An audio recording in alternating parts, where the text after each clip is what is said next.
Is it weird to want to start with Zubac?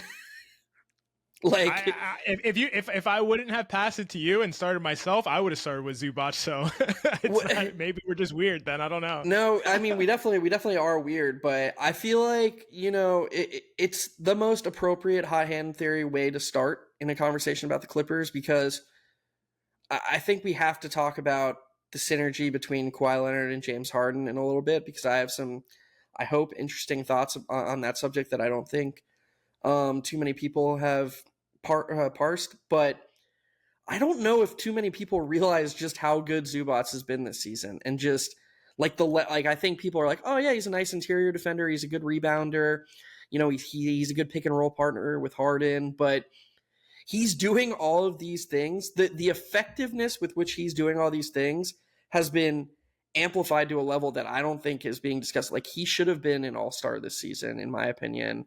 He was playing at an all-star level. There's an argument that he's been the most impactful player on the Clippers. I mean, EPM has him with the highest EPM on the team. That's how good his defense has been. He's anchoring one of the best defenses in the league. And look, if you're going to talk about how he's benefiting a lot from playing with James Harden, and playing with James and being the pick and roll partner of James Harden makes his life easier.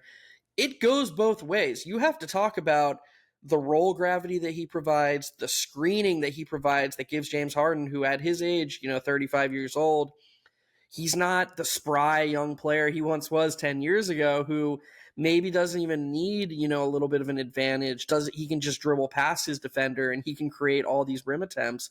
He needs a little bit of a head start, and Zubac's massive frame helps provide that for him. So, yes, playing with an amazing player in James Harden helps Zubac, but Zubac helps Harden too. He's been incredible defensively and just exactly what they need offensively as well. You hit on all the major points, especially that I want to hit on. I think Zubac is so underrated, maybe one of the most underrated players in the league. And in terms of how he helps Harden, and as opposed to just Harden helping him, I think is such an important point that people don't recognize. Obviously, they know about the defense at this point. In my opinion, he's probably my runner up to Defensive Player of the Year. I would probably have Draymond there and have Zubac right after him. But he's so good on both ends of the court and does not get acknowledged for what he does offensively.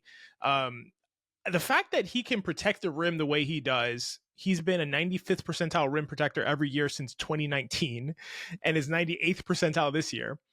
The fact that he can do that and then still do that thing, Jeff, where he beats everyone down the court and then he seals off a guy at the rim and then gets an easy finish at the rim.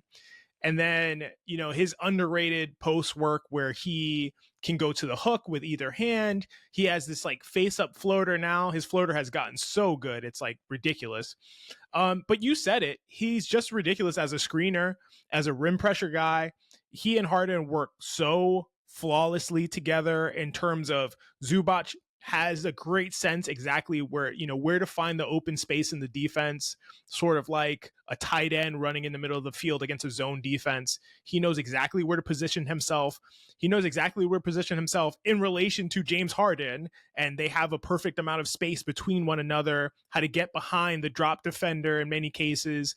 Obviously, we all know Harden is incredible at the pocket pass, incredible at knowing when to attack and force the defense to commit to him and open things up for Zoo. But I think Zubac, his touch and skill around the rim, his floater, like I mentioned, his ability to finish, his ability to be in the right place is just so underrated. And I don't think people recognize how much of a skill that is in making the pick and roll work with such high efficiency and effectiveness as it does between him and James Harden. You can't just put anybody in there and expect that to happen, because guys are not going to have this combined package that he has about screening, spatial awareness, finishing, touch, all of those things that he has.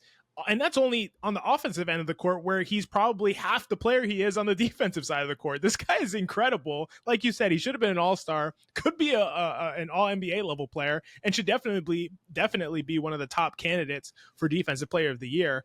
I don't know. And we're talking about a guy who is unheralded for the Clippers. We're not even talking about Kawhi Leonard, who has gotten better and better since he's been back. And then James Harden, who's been doing things that he should not be able to do at his age. Yeah, this is a scary team. This is a really scary team. And this is why, actually, people, when people say like, oh, box score watchers, you shouldn't box score watch, that's level 1. Like, Zubac has the lowest true shooting percentage of his last 5 seasons. If you were to just look at raw data like that, you would be like, oh, maybe Zubac has taken a step back.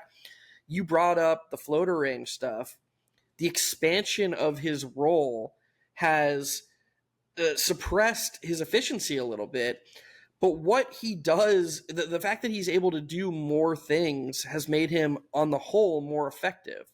So this is why, forget, oh, I don't want to be a guy who just looks at points and rebounds. Don't be the guy who just like looks at a basketball reference page and looks at just true shooting percentage. You have to look at the whole package. That includes defense. That includes assist percentage. He has a career high assist percentage while keeping a career low turnover percentage. So he's expanded his role there too. On the short roll, Harden finds him on the short roll, and all of a sudden he's not just lumbering to the basket and finishing. He's, making kickouts to Norman Powell or to Derek Jones in the corner. He's doing more. And these things have compounding effects on the defense. All of a sudden, if that guy who's in drop coverage has to respect Zubac from floater range, or the defenders who are in the corner, on the weak side low man, they can't just immediately stunt on Zubac's role because they know he might make that kick to the corner that he didn't used to make. These things affect the team on the whole. This is just how his improvement has helped the team.